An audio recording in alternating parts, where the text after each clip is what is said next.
મોટી મોટી હોટલોમાં લોકોના સ્વાસ્થ્ય સાથે ચેડા કરવામાં આવી રહ્યા છે. તહેવારના નામે આ ઓનેસ્ટ જે હોટલ છે એ લોકોની બેદરકારી સાથે ખુલ્લેઆમ બેદરકારી આચરી રહ્યા છે. દ્વારકામાં બરડિયા પાસે આ ઓનેસ્ટ નામની હોટલ આવેલી છે, જેમાં બેદરકારી સામે આવી છે. બેદરકારી કેવી?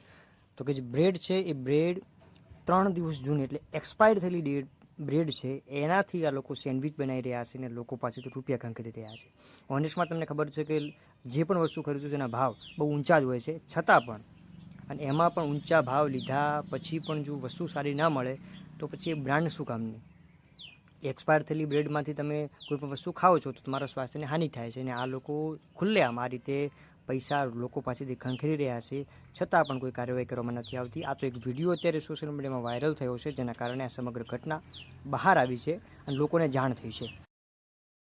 હવે આ ઓનેસ્ટ નામની હોટલ ઉપર કાયદેસરની કાર્યવાહી કરવામાં આવે, ફૂડ વિભાગ દ્વારા ત્યાં રેડ પાડવામાં આવે અને જે પણ જે વસ્તુ વપરાઈ રહી છે એની તપાસ કરવામાં આવે એવી લોકો દ્વારા માંગણી કરવામાં આવી છે.